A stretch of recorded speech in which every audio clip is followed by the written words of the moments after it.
মেয়েরা মিষ্টির থেকেও বেশি পছন্দ করবে মিষ্টি কথাকে। বিয়ের পরেও কিছু কিছু মেয়ে এমনি এমনি নষ্ট হয় না, তাদের নষ্ট হওয়ার পেছনে অনেক কারণ থাকে। ছেলেরা ভুলে যাবেন না, মেয়েরা কোনো সেক্স ডল নয়, তাদের আবেগ ও অনুভূতিও বুঝতে হয়। শুধু ভাত কাপড় আর এক বিছানায় ঘুমিয়ে থাকার নামই হাজবেন্ড ওয়াইফ নয়। হাজবেন্ড হতে হলে স্ত্রীর মন পড়তে জানতে হয়।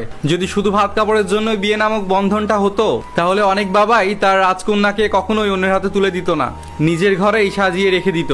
স্বামী যদি 5টা মেয়ের সাথে সম্পর্ক করে, তবে সেটা জেনে যাওয়ার পরেও স্ত্রীর কিছুটা পাগলামির পর স্বামী যদি দুটো মিষ্টি কথা বলে, তাহলে সে সব ভুলে যায়।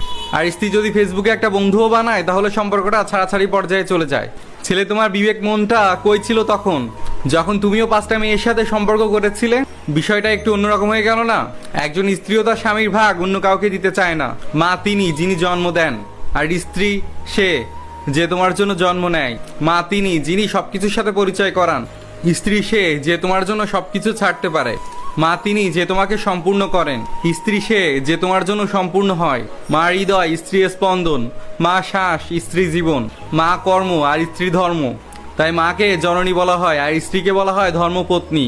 দুজনকে ছাড়াই তুমি অসম্পূর্ণ, দুজনকে দ্বারাই তুমি পূর্ণ। পানি ছাড়া মাছ দুর্বল, স্বামী ছাড়া স্ত্রী দুর্বল, ভ্রমর ছাড়া ফুল দুর্বল, ফুল ছাড়া বাগান দুর্বল, চাঁদ ছাড়া রাত দুর্বল, সূর্য ছাড়া দিগন্ত দুর্বল, আর্থিং ছাড়া কারেন্ট দুর্বল, নেট ছাড়া ফোন দুর্বল, ঘুম ছাড়া মানুষ দুর্বল, মা ছাড়া বাচ্চা দুর্বল, ঢেউ ছাড়া নদী দুর্বল, আর নামাজ ছাড়া ইমান দুর্বল। নারী যখন কন্যা তখন সে রহমত, নারী যখন বোন তখন সে নিয়ামত, নারী যখন স্ত্রী তখন সে আমানত, আর নারী যখন মা তখন সে জান্নাত। মন খারাপ সবার জন্য হয় না, যার জন্য হয় তারাই তো বোঝে না। কথা বললে হয়তো মায়া বাড়ে, কথা না বললে কিন্তু মায়া কমে যায় না। জীবনটা আরো সহজ হতো যদি চাইলেই পুরনো স্মৃতিগুলো জীবন থেকে মুছে ফেলা যেত। আর কিছু পাই বা না পাই, জীবন থেকে একটা শিক্ষা পেয়েছি, জীবনে চাইলেই সবকিছু পাওয়া যায় না। পৃথিবীতে 2 ধরনের কষ্ট আছে, একটা তোমাকে ব্যথা দেবে আর একটা তোমাকে বদলে দেবে।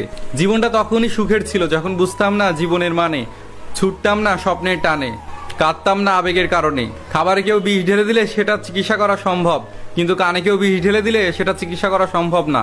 মধ্যবিত্তদের জীবনে অনেক চাওয়া লুকিয়ে রাখা একটা মাত্র শব্দ, থাক, লাগবে না। কিছু কিছু স্বপ্ন পূরণ হবে না জেনেও কল্পনা করতে ভালো লাগে। জীবনটা মাটির প্রদীপের মতো, তেল শেষ তো খেল শেষ। চোখে জল এনে দেওয়ার মানুষ পেয়েছি, কিন্তু চোখের জল মুছে দেওয়ার মতো মানুষ আজও পেলাম না। সদ্য ডানা গজানো আনন্দে পাখিটা ভুলেই গেছে, তার অত দূর ওরা উচিত হয়নি। ফিরতে কষ্ট তো হবেই। ফেসবুক আজব একটা জিনিস, যেখানে অপরিচিত বন্ধুর অভাব নেই, অথচ পরিচিতরাই ব্লগ।